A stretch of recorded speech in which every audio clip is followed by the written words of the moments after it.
বছর ঘুরে এলো রক্তছড়া জুলাই, কারফিউ, সাজোয়া জান আর বুলেট কিছুতেই হার মানেনি ছাত্র জনতা, পতন হয় স্বৈরশাসক হাসিনা। জুলাই আগস্ট অভ্যুত্থানের শহীদদের স্মরণে ছাত্র দলের মোমবাতি প্রজ্বলন, সব বাধা পেরিয়ে গণতন্ত্র প্রতিষ্ঠা করা হবে বললেন রিজভী। সেই বাধাকে তোমাদের ঠেলে ফেলে সত্যিকার অর্থেই আমরা একটি স্বাধীন গণতন্ত্র এবং গণতন্ত্রের মূল্যবোধ প্রতিষ্ঠা করব। গণ অভ্যুত্থানের বর্ষপূর্তি উপলক্ষে ৩৬ দিনের কর্মসূচি এনসিপির। জুলাই পদযাত্রা শুরু, রংপুরে শহীদ আবু সাঈদের কবর টিআরপি নেতারা। জাতীয় নির্বাচন আগামী বছরের শুরুর দিকে, মার্কিন পররাষ্ট্রমন্ত্রীকে জানালেন প্রধান উপদেষ্টা। রাষ্ট্রীয় সংস্কারে যুক্তরাষ্ট্রের সমর্থন। দখল দূষণের কবলে নোয়াখালী শহরের বেশিরভাগ খাল, বৃষ্টি হলেই দেখা দেয় জলবদ্ধতা, দ্রুত খননের আশ্বাস কর্তৃপক্ষের। তীব্র তাপপ্রবাহে হাসপাস অবস্থা ইউরোপে, স্পেনের তাপমাত্রা 5 থেকে ৪৪ ডিগ্রিতে, গরমে আমিরাতের জনজীবনে নাভিশ্বাস। এবং ডিসেম্বর-জানুয়ারিতে বিপিএল এর আগামী আসর, বিসিবির বোর্ড সভায় সিদ্ধান্ত, ফ্র্যাঞ্চাইজি নিতে আগ্রহী নোয়াখালী রয়্যালস।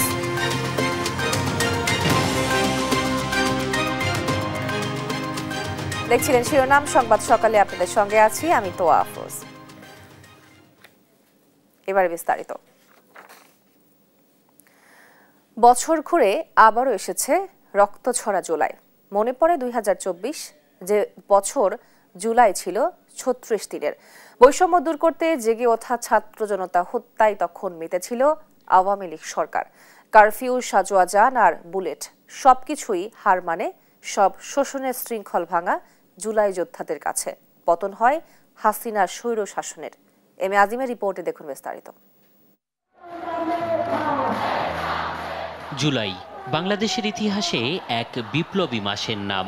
বৈষম্য দূর করতে শিক্ষার্থীদের সাথে এ মাসেই আবারও জেগে উঠেছিল পুরো বাংলাদেশ। শহরে নামে সাজোয়া জান, বুলেটে বিদ্ধ করে হাজারো প্রাণ। কারফিউ, গ্রেপ্তার আর নির্বিচারে হত্যা যেন আগুন ধরিয়ে দেয় দেশের সব শ্রেণী পেশার মানুষের রক্তে। আর সে দাবাগ্নিতে ভস্ম হয়ে যায় হাসিনার ১৬ বছরের গড়ে তোলা স্বৈর শাসন। শুরুটা ছিল কোটা বাতিলে শিক্ষার্থীদের আন্দোলনের মধ্য দিয়ে, যা ঢাকা বিশ্ববিদ্যালয়ে শুরু হলেও যৌক্তিক দাবি হওয়ায় মুহূর্তে ছড়িয়ে পড়ে দেশের সব শিক্ষা প্রতিষ্ঠানে। আন্দোলন দমাতে পুলিশ লাঠিচার্জ করে কিছু স্থানে। তখনকার সরকার প্রধান শেখ হাসিনা যৌক্তিক দাবিকে উপেক্ষা করে শিক্ষার্থীদের রাজাকারের বাচ্চা বলে আখ্যা দেন। মুক্তিযোদ্ধার বিরুদ্ধে এত ক্ষোভ কেন? তাহলে কি রাজাকারের নাতিপুতিরা পাবে? যা হাসিনার প্রতি শুধু শিক্ষার্থীদের ভরসাই নষ্ট করেনি, অপমানবোধ বিদ্ধ করে তার চেয়েও বেশি। এক পর্যায়ে রাতে হলের তালা ভেঙে বেরিয়ে আসে বিক্ষুব্ধ ছাত্রছাত্রীরা। আন্দোলন দমাতে এবার পুলিশের সাথে যুক্ত হয় ছাত্রলীগ। অতর্কিত হামলা, গুলি আর বিশ্ববিদ্যালয়ের হল বন্ধের ঘোষণা বিপর্যস্ত করে তোলে আন্দোলনকারীদের। তারা ছাত্রলীগ দিয়ে আমাদের উপর হামলা করালো। এতটুকু পর্যন্ত পুরো জিনিসগুলো আসলে কোটা এবং এই জিনিসটার মধ্যেই ছিল। বাট ১৬ তারিখে যখন প্রথম বেগম রোকেয়া বিশ্ববিদ্যালয়ে আবু সাঈদ মারা যায়, তো এটা একটা খুবই একটা বিশাল টার্নিং পয়েন্ট ছিল। মানুষকে কানেক্ট করবে এবং আমরা ওই চেষ্টাটাই করেছিলাম, যেহেতু আমাদের এখানে স্টাডি সার্কেলের বেশ কিছু মানুষজন ছিল যারা এগুলো নিয়ে পড়াশোনা করতো, এবং ওই জায়গা থেকেই আমরা একটু ডিফারেন্ট কিছু করার চেষ্টা করতাম। এই আন্দোলনে যারা নেতৃত্ব দিয়েছে তারা যে শুধু সাহসী ছিল, আপোষহীন ছিল, ব্যাপারটা এমন না। তারা স্টুডেন্ট হিসেবেও দেশের অন্যতম সেরা স্টুডেন্ট ছিল, আমরা আমাদের জায়গা থেকে মনে করি। আরও তীব্র হয়ে ওঠে আন্দোলন। হলগুলোতে শিক্ষার্থীদের তোপের মুখে পড়ে ছাত্রলীগের নেতাকর্মীরা। আন্দোলন দমাতে আলোচনায় না গিয়ে শুরু হয় সরাসরি গুলি। সাধারণের রক্তে লাল রাজপথ। বুলেট বিদ্ধ হয়ে শহীদ হতে থাকে একের পর এক তাজা প্রাণ। এমন বর্বরতা যেন সরকার পতন আন্দোলনের দিকে ধাবিত করে দেশের সব শ্রেণী পেশার মানুষদের। ঘোষণা হয় কারফিউ, মোতায়েন হয় সেনাবাহিনী, পথে পথে চোখ রাঙায় সাজোয়া জান। এরই মাঝে নেতৃত্ব দেয়া শিক্ষার্থীদের ডিবি অফিসে ধরে নিয়ে নির্যাতন করে আন্দোলন প্রত্যাহারের ঘোষণা দেওয়াতে বাধ্য করে সরকার। সার্বিক স্বার্থে আমরা এই মুহূর্তে থেকে আমাদের কর্মসূচি প্রত্যাহার করছি। কিন্তু ততক্ষণে শিক্ষার্থীদের আন্দোলন জনবিস্ফোরণে রূপ নেয়। কারফিউ উপেক্ষা করে রাজপথে নেমে আসে ছাত্র জনতা। ক্ষমতায় টিকে থাকতে যেন নরপিচাস হয়ে ওঠে হাসিনা। আবারও বুলেটবিদ্ধ হয় হাজারো মানুষ। ডাক আসে এক দফার। আমাদের এক দফাটি হলো শেখ হাসিনা সহ এই সরকারের পতন এবং ফ্যাসিবাদের বিলোপ। গণহত্যা আর প্রতিরোধ একাকার হয়ে রক্তাক্ত জুলাইকে টেনে নিয়ে যায় ৩৬তম দিনে। ৩৬শে জুলাই বা ৫ আগস্ট সব বাধা উপেক্ষা করে জনসমুদ্রে পরিণত হয় শাহবাগ সহ পুরো ঢাকা। পালিয়ে যায় হাসিনা। অভ্যুত্থানকারীদের বিজয়ের মধ্য দিয়ে সূচনা হয় এক নতুন বাংলাদেশের। এম এ আজিম, দেশ টিভি, ঢাকা। জুলাই আগস্ট অভ্যুত্থানের শহীদদের আত্মত্যাগকে স্মরণ করে সামনে এগিয়ে যেতে আহ্বান জানিয়েছেন বিএনপি নেতারা। সোমবার রাতে জুলাইয়ের প্রথম প্রহরে কেন্দ্রীয় শহীদ মিনারে আলোয় আলোয় স্মৃতি সমুজ্জ্বল কর্মসূচি করে ছাত্রদল। বক্তারা জানান, জুলাই আগস্ট অভ্যুত্থান নির্দিষ্ট দলের নয়, আপামর ছাত্র জনতার। ফাহিম ইউসুফের রিপোর্ট। রাত 12টা, সমবেত কণ্ঠে জাতীয় সঙ্গীতের পর নিভে গেল শহীদ মিনারের আলো। জ্বলছে শত শত মোমবাতি, স্মরণে জুলাইয়ে প্রাণ দেয়া শহীদেরা। রক্তাক্ত জুলাইয়ের বর্ষপূর্তিতে প্রথম প্রহরে কেন্দ্রীয় শহীদ মিনারে আলোয় আলোয় স্মৃতি সমুজ্জ্বল আয়োজন করে ছাত্রদল। অংশ নেন বিএনপির সহযোগী সংগঠন ও সিনিয়র নেতারা। ঘোষণা করেন অভ্যুত্থানের মাসের কর্মসূচি। জুলাই আন্দোলন একদিনে শুরু হয়নি জানিয়ে দলটির নেতারা জানান, অভ্যুত্থান কোনো নির্দিষ্ট দল নয়, আপামর ছাত্র জনতার। বলেন, সংগ্রামের স্বপ্ন পূরণে অতন্দ্র প্রহরী হয়ে থাকতে হবে ছাত্র সমাজকে।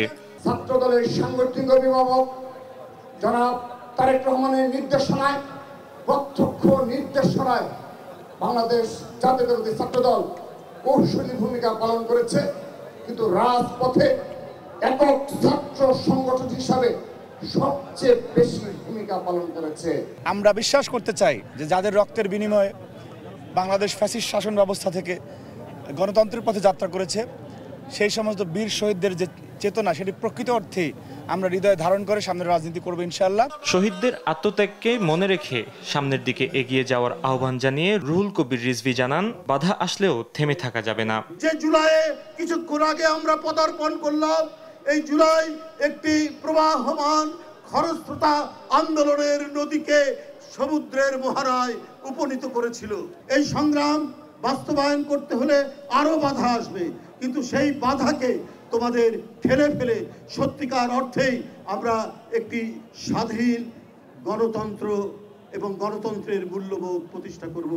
জুলাইয়ের চেতনা রক্ষায় ছাত্রদল ভ্যানগার্ড হিসেবে কাজ করবে বলেও জানান দলটির নেতারা। ফাহিম ইউসুফ, দেশ টিভি, ঢাকা। জুলাই আগস্ট গণ অভ্যুত্থানের শহীদদের প্রতি শ্রদ্ধা জানিয়ে যশোর ও খুলনায় মোমবাতি প্রজ্বলন করেছে জাতীয়তাবাদী ছাত্রদল। যশোরের সোমবার রাতেই জেলা ছাত্রদলের উদ্যোগে শহরের মণিহার চত্বরে বিজয় স্তম্ভে আয়োজিত হয় আলোয় আলোয় স্মৃতি সমুজ্জ্বল কর্মসূচি। জাতীয় সঙ্গীত পরিবেশনের মধ্য দিয়ে শুরু হওয়া এই আয়োজনে শহীদদের আত্মার মাগফিরাত কামনায় বিশেষ দোয়া অনুষ্ঠিত হয়। অন্যদিকে পহেলা জুলাইয়ের প্রথম প্রহরে খুলনার জিয়া হল চত্বরে মোমবাতি প্রজ্বলনের মধ্য দিয়ে শহীদদের স্মরণ করে ছাত্রদল। রাত 12টা বাজার সঙ্গে সঙ্গেই জাতীয় সঙ্গীত পরিবেশন করে এই কর্মসূচির সূচনা করা হয়। একটি স্বাধীন গণতান্ত্রিক ব্যবস্থা ফিরে আনার জন্য, যেটা আমাদের সাধারণ মানুষের সারা বাংলাদেশের মানুষের আহ্বান ছিল একটি সুষ্ঠু ভোট, সেই ভোটের অধিকারের জন্য এবং তাদের আত্মত্যাগ যেন বৃথা না যায়, সেই জন্য আমরা আজকে আমাদের অনুষ্ঠান করেছি। তাদের রুহের আত্মার মাগফিরাত কামনা করছি এবং তার জন্য দোয়াও করেছি। আপনারাও আমাদের জন্য দোয়া করবেন, আমরা যেন তাদের আত্মার মাগফিরাত কামনা করে তারা আরও বড় কর্মসূচি করতে পারি। তারা যে আত্মত্যাগ করেছে সেটার জন্য আমরা তাদের সম্মানটা আমরা তাদের রাখতে পারি। দেশ গড়তে জুলাই পদযাত্রা কর্মসূচি শুরু করেছে জাতীয় নাগরিক পার্টি।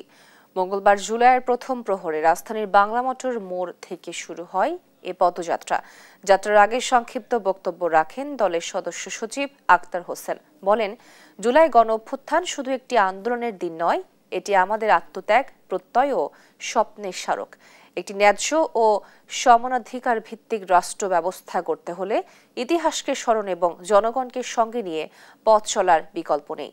জানান, পদযাত্রার মূল উদ্দেশ্য হল গণতন্ত্র, ন্যায় বিচার ও বৈষম্যহীন রাষ্ট্র গঠনের প্রত্যয়কে সামনে রেখে জনগণের সঙ্গে সংলাপে যাওয়া। এর আগে জুলাই গণ অভ্যুত্থানের বর্ষপূর্তি উপলক্ষে ৩৬ দিনের কর্মসূচির ঘোষণা দেয় এনসিপি। রংপুরে আবু সাইদের কবর জিয়ারতের মধ্য দিয়ে পদযাত্রার কার্যক্রম শুরু হবে এবং পরে তা বিভিন্ন জেলায় হবে। যে নতুন বন্দোবস্তের বাংলাদেশ প্রতিষ্ঠা করতে চেয়েছিলাম, সেই অর্জন এখনো খুবই সীমিত। আমরা বিশ্বাস করি নতুন যে রাজনৈতিক জনগোষ্ঠী উত্থান হয়েছে তাদের হাত ধরে এই বৈষম্যহীন বাংলাদেশ, নতুন বন্দোবস্তের বাংলাদেশ অবশ্যই বাংলাদেশে একদিন প্রতিষ্ঠিত হবে। জুলাই আগস্ট আন্দোলনে প্রথম শহীদ রংপুরের বেগম রোকেয়া বিশ্ববিদ্যালয়ের ছাত্র আবু সাইদ হত্যা মামলার আনুষ্ঠানিক অভিযোগপত্র আমলে নিয়েছে আন্তর্জাতিক অপরাধ ট্রাইব্যুনাল, যেখানে ৩০ জনকে অভিযুক্ত করা হয়েছে। এর মধ্যে গ্রেফতারি পরোয়ানা জারি করা হয়েছে বেরোবির সাবেক ভিসি হাসিবুর রশিদ, রংপুর মেট্রোপলিটন পুলিশের সাবেক কমিশনার মনিরুজ্জামান সহ পলাতক ২৬ জনের বিরুদ্ধে। সাবিনা মজুমদারের রিপোর্ট। ২০২৪ সালের ১৬ জুলাই tear shell, rubber bullet, sound গ্রেনেডের রণক্ষেত্রের রূপ নেয় রংপুর শহর। ওই দিন দুপুরে বেগম রোকেয়া বিশ্ববিদ্যালয়ের শিক্ষার্থী সহ ছাত্র জনতা অবস্থান নেয় ঢাকা রংপুর সড়কে। পুলিশের গুলি উপেক্ষা করে ক্যাম্পাসের মূল ফটকের সামনে দুহাত প্রসারিত করে দাঁড়িয়ে যান অকুতভয় আবু সাইদ। খুব কাছ থেকে পুলিশের করা গুলিতে সড়কে লুটিয়ে পড়েন তিনি। তার এই আত্মত্যাগ গণ আন্দোলনের নতুন মাত্রা যোগ করে। সোমবার আবু সাইদ হত্যা মামলায় আনুষ্ঠানিক অভিযোগপত্র আন্তর্জাতিক অপরাধ ট্রাইব্যুনালে দাখিল করে প্রসিকিউশন। এ নিয়ে শুনানিতে ঘটনা তুলে ধরার পাশাপাশি দেখানো হয় গুলি করে হত্যার ভিডিও। ৩০ আসামির বিরুদ্ধে আনা অভিযোগ পড়ে শোনান চিফ প্রসিকিউটর। এই হত্যাকাণ্ডের মাধ্যমে জুলাই বিপ্লবের আন্দোলন অনেক বেশি গতি পায় এবং সারা বাংলাদেশ জুড়ে আপামর সাধারণ ছাত্রছাত্রীদের সাথে বৈষম্য বিরোধী আন্দোলনের সাথে একাত্মতা প্রকাশ করেন এবং দিনে দিনে আন্দোলন তীব্রতর হয়। শুনানি শেষে অভিযোগপত্র আনুষ্ঠানিক আমলে নিয়ে বেরোবির সাবেক ভিসি হাসিবুর রশিদ, রংপুর মেট্রোপলিটন পুলিশের সাবেক কমিশনার মনিরুজ্জামান সহ পলাতক ২৬ জনের বিরুদ্ধে গ্রেফতারি পরোয়ানা জারি করেন ট্রাইব্যুনাল ২। পরবর্তী শুনানি হবে ১০ জুলাই।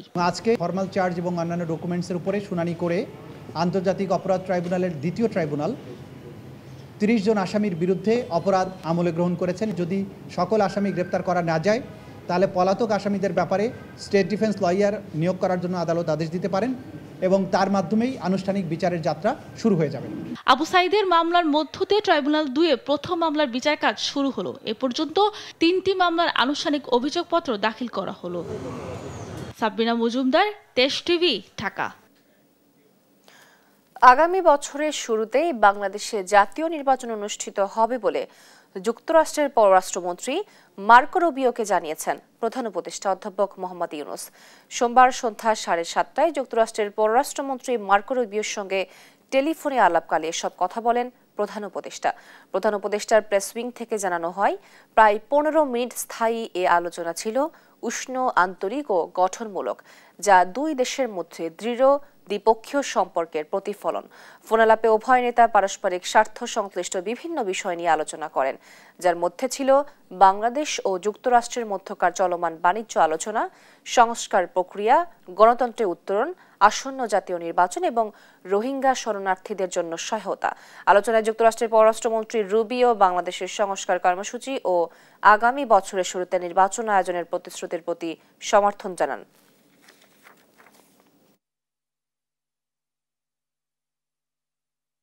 ব্যাগে করে তার লাইসেন্স করা অস্ত্রের ম্যাগাজিন বিমানবন্দরে নিয়ে গিয়েছিলেন, এমনটাই জানালেন স্বরাষ্ট্র উপদেষ্টা জাহাঙ্গীর আলম চৌধুরী। সোমবার বিকেলে সচিবালয়ে আইন শৃঙ্খলা সংক্রান্ত কোর কমিটির বৈঠক শেষে কথা বলেন তিনি। জানান, ১ জুলাই থেকে ৫ আগস্ট পর্যন্ত সারা দেশে আয়োজিত গণ অভ্যুত্থান বার্ষিকীর অনুষ্ঠান নির্বিঘ্ন করতে পদক্ষেপ নেওয়া হয়েছে। তৌফিক মাহমুদ মুন্নার রিপোর্ট। রোববার মরক্কো যাওয়ার পথে ঢাকার হযরত শাহজালাল আন্তর্জাতিক বিমানবন্দরে উপদেষ্টা আসিফ মাহমুদ সজীব ভুঁইয়ার হাত ব্যাগে অস্ত্রের ম্যাগাজিন মিলে। পরে নিজের ফেসবুকে জানান, প্যাকিংয়ের সময় অস্ত্রসহ একটি ম্যাগাজিন রেখে এলেও ভুলবশত আরেকটি ম্যাগাজিন ব্যাগেই রয়ে যায়, যেটা স্ক্যানে শনাক্ত হওয়ার পর প্রোটোকল অফিসারের কাছে হস্তান্তর করেন তিনি। সোমবার দুপুরে সচিবালয় স্বরাষ্ট্র মন্ত্রণালয়ের সভাকক্ষে বসে আইন শৃঙ্খলা সংক্রান্ত কোর কমিটির বৈঠক। গণ অভ্যুত্থানের বার্ষিকী ঘিরে দেশের বিভিন্ন রাজনৈতিক দল ও সামাজিক সংগঠনের নেওয়া কর্মসূচিতে নিরাপত্তা দেওয়ার সিদ্ধান্ত হয়। পরে স্বরাষ্ট্র উপদেষ্টা জানান, আগামী 5ই আগস্ট পর্যন্ত গণ অভ্যুত্থান বার্ষিকীর আয়োজন ঘিরে নিরাপত্তা নিশ্চিত করা হবে। আর প্লাস আপনি জানেন একটা আগামী কাল থেকে শুরু হচ্ছে একটা আমাদের বড় ইভেন্ট 1 জুলাই থেকে 5ই আগস্ট পর্যন্ত। এই ব্যাপারটাই আমাদের আলোচনা হয়েছে। এখানে ধরেন যে বিভিন্ন পার্টি এবং বিভিন্ন সামাজিক সংগঠন তাদের অনেক অনুষ্ঠান থাকবে। এই অনুষ্ঠানগুলি যেন নির্বিঘ্নে কিভাবে হতে পারে এইসব ব্যাপারে আমাদের মেইনলি আলোচনা হয়েছে। সাংবাদিকদের প্রশ্নের জবাবে তিনি জানান, উপদেষ্টা আসিফ মাহমুদের লাগেজে ভুলবশত তার লাইসেন্স করা অস্ত্রের একটি ম্যাগাজিন রয়ে যায়। বিমানবন্দরে কাউকে বিশেষ সুবিধা না দেওয়ার নির্দেশনাও দিয়েছেন স্বরাষ্ট্র উপদেষ্টা। আর এই একটা লাইসেন্সকৃত হাতিয়ার পিস্তলের একটা ম্যাগাজিন দিয়ে থাকে, একটা খালি ম্যাগাজিনটা ওইটা ভুলে ওনার রয়ে গেছিল। ওইটা হয়তো ভুলে অনেক সময় আপনি দেখেন হয়তো চশমাটা নিয়ে যাবেন, ভুলে হয়তো চশমা না নিয়ে মোবাইলটা নিয়ে রওনা হয়ে গেলেন। এরকম এই ভুল, এটা একটা মানে জাস্ট একটা ভুল। বৈধ লাইসেন্সের ক্ষেত্রে 30 বছর আছে না কিরকম? অবশ্যই আইনটা মানে নতুন আইন হচ্ছে, আমি যেহেতু এই আইনটা পুরোটা দেখি না এই ব্যাপারে আমি কিছু বলতে পারবো। দেশের সার্বিক আইন শৃঙ্খলা পরিস্থিতির উপর সরকারের কঠোর নজরদারি রয়েছে বলে জানান স্বরাষ্ট্র উপদেষ্টা। তৌফিক মাহমুদ মুন্না, দেশ টিভি, ঢাকা। ঢাকার হযরত শাহজালাল আন্তর্জাতিক বিমানবন্দরের নিরাপত্তা ব্যবস্থাকে আরও জোরদার করতে নতুন করে 6টি ব্যবস্থা গ্রহণ করেছে কর্তৃপক্ষ। সোমবার রাতে বিমানবন্দর কর্তৃপক্ষ এক সংবাদ বিজ্ঞপ্তিতে তথ্য জানিয়েছে।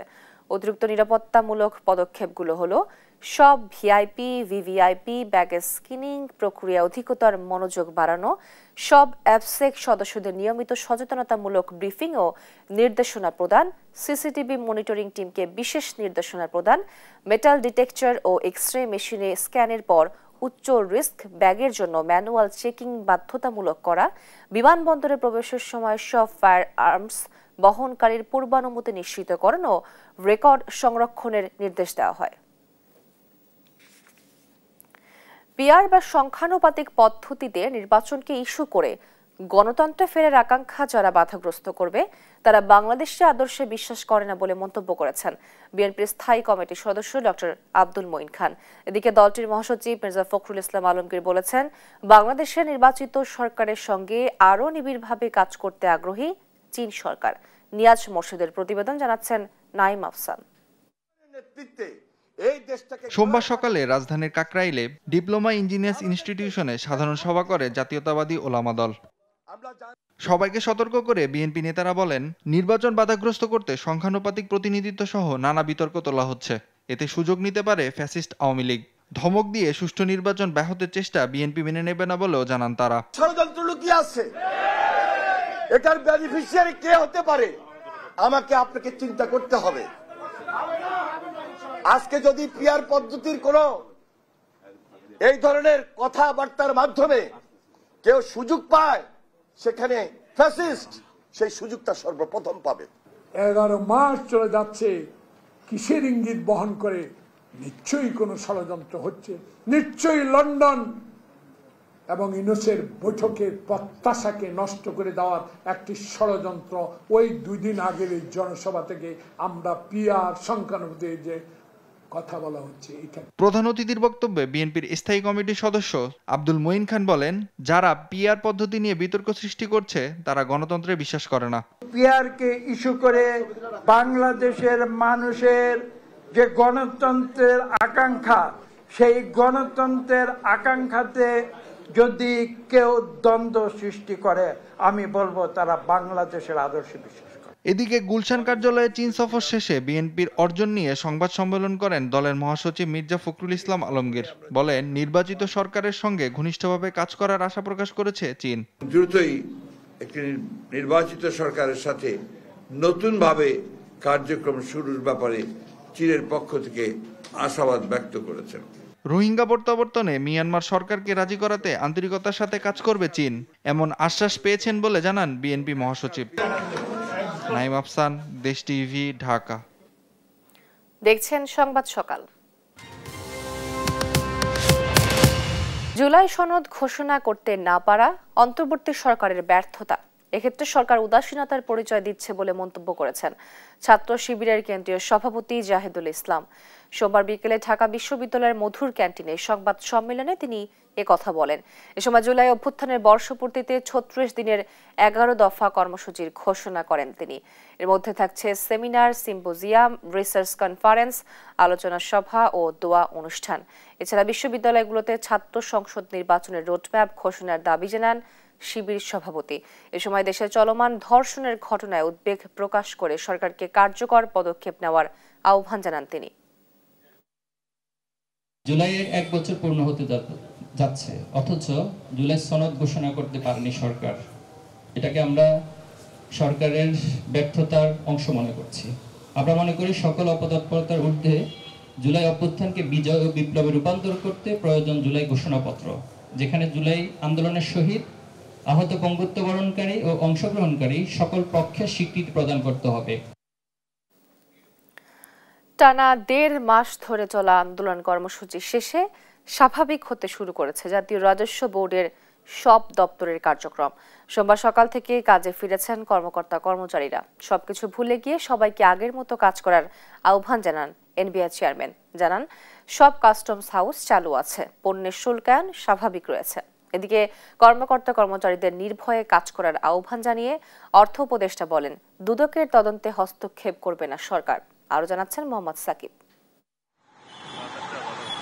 রোববার রাতে আন্দোলন প্রত্যাহারের পর সোমবার সকাল থেকে জাতীয় রাজস্ব বোর্ডের আগারগাঁও প্রধান কার্যালয় সহ দেশের সব কর ও শুল্ক দপ্তরে যোগ দিতে শুরু করেন কর্মকর্তা কর্মচারীরা। যা হয়েছে তা ভুলে গিয়ে আগের মতো কাজ করতে কর্মকর্তা কর্মচারীদের প্রতি আহ্বান জানিয়েছেন এনবিআর চেয়ারম্যান আব্দুর রহমান খান।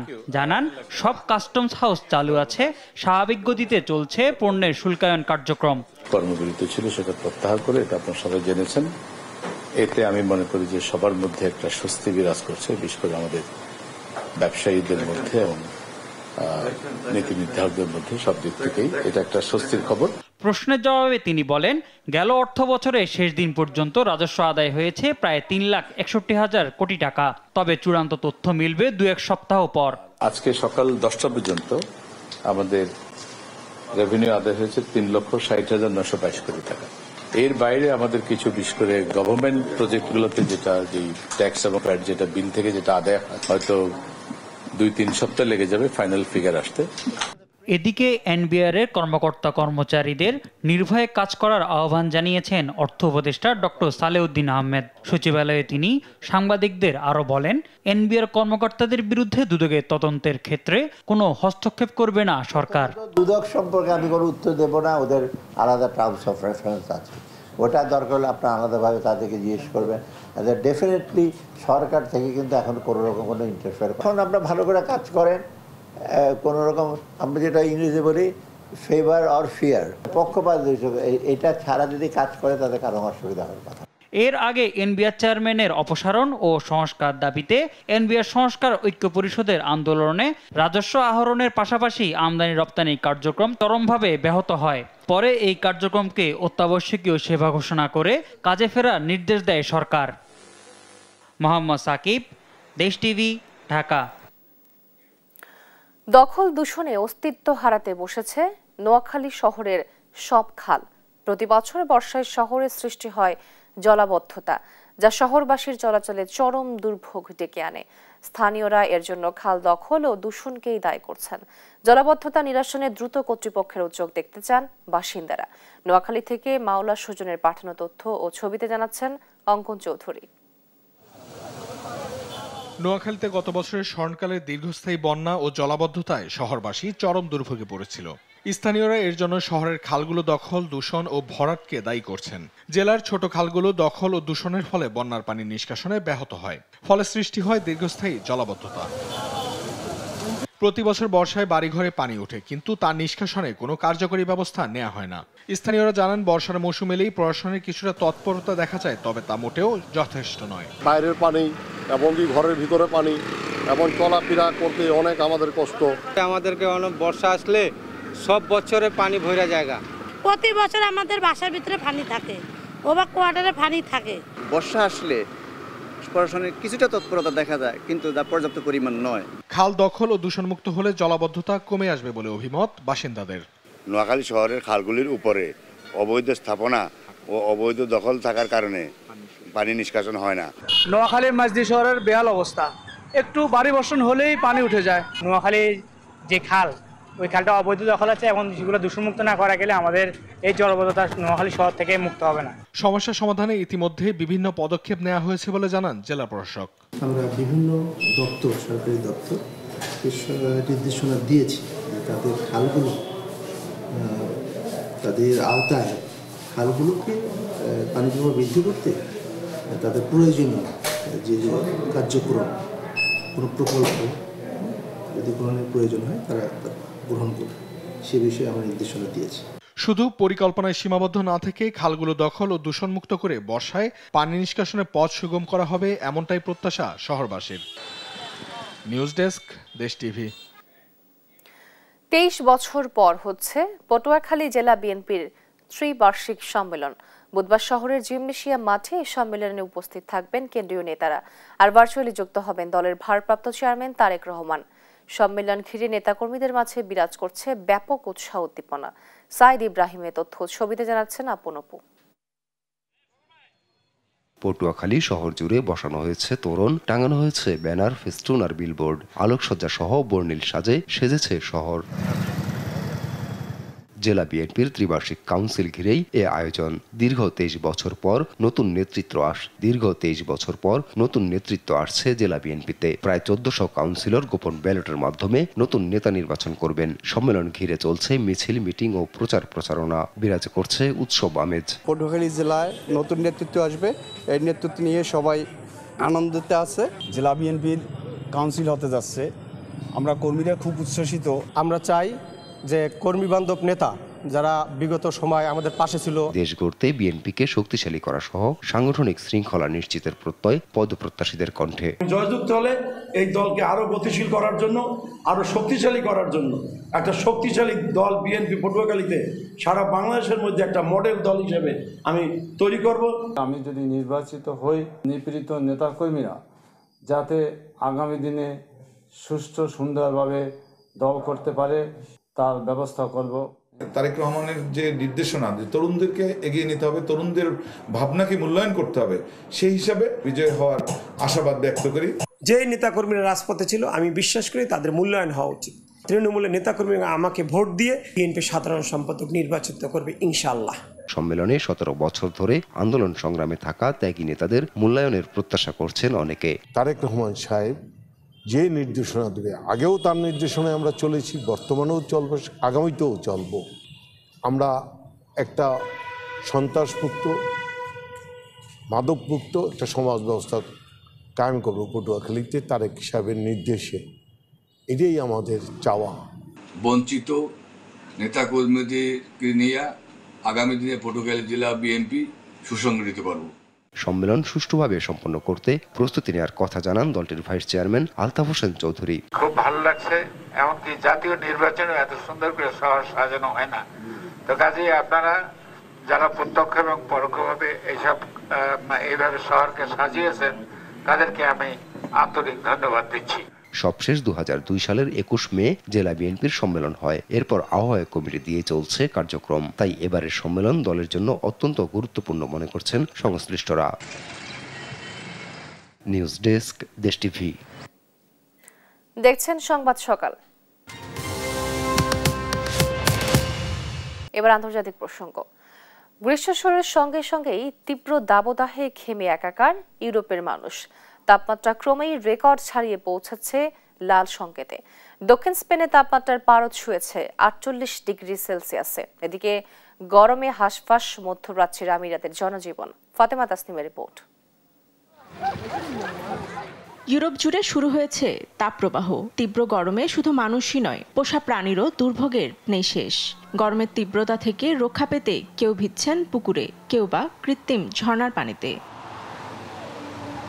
স্পেনে আসন্ন জাতিসংঘের ৪র্থ আন্তর্জাতিক সম্মেলনকে ঘিরে চলছে আয়োজন।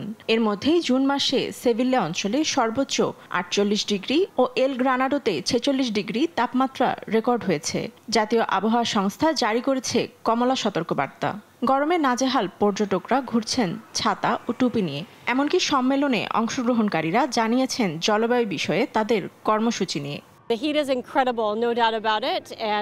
অবিশ্বাস্য গরম আমরা মোকাবেলা করছি, এতে কোনো সন্দেহ নেই। আপনি জানেন যে জলবায়ু পরিবর্তন দুর্ভাগ্যজনক। আমরা এখানে একটি গুরুত্বপূর্ণ মিশনের জন্য এসেছি। জলবায়ু পরিবর্তনে প্রভাবিত দেশগুলিকে কিভাবে সহায়তা করা যায় তা নিশ্চিত করতে। পর্তুগাল, ইতালি ও ক্রোয়েশিয়ার কিছু অংশে জারি করা হয়েছে red heat alert. Austria, Belgium, Bosnia, Hungary, Serbia ও সুইজারল্যান্ডের বিভিন্ন অঞ্চলে অ্যাম্বার সতর্কতা জারি করা হয়েছে। জার্মান আবহাওয়া সংস্থা সতর্ক করেছে আগামী 2 দিন 38 ডিগ্রি সেলসিয়াস তাপমাত্রা থাকবে দেশ জুড়ে। এদিকে লন্ডনে এই মাসের সর্বোচ্চ তাপমাত্রা রেকর্ড হয়েছে 33 ডিগ্রি সেলসিয়াস। গরমে আইসক্রিমের যেমন বাড়ছে চাহিদা, তেমনি পাখা হাতে ঘুরছেন স্থানীয়রা। নিজেদের ঠান্ডা করতে সুইমিং পুলে কাটাচ্ছেন সময়। কাতার আবহাওয়া বিভাগ বলছে আর্দ্রতার কারণে এই অঞ্চলে তাপমাত্রা আরও বেড়ে গেছে। গত দশকের তুলনায় এবার বেশি উষ্ণ। তাপমাত্রা বাড়ার ফলে সমুদ্রপৃষ্ঠের উচ্চতা ও চরম আবহাওয়া ঝুঁকির কথাও জানিয়েছে আবহাওয়া অফিস। কাতারে তাপপ্রবাহ বৃদ্ধির পরপরই শীততাপ নিয়ন্ত্রিত এলাকা, শপিং মল ও সমুদ্রের দিকে ঝুঁকছেন মানুষ। ফাতেমা তাসনিম, নিউজ ডেস্ক, দেশ টিভি। দেখছেন সংবাদ সকাল।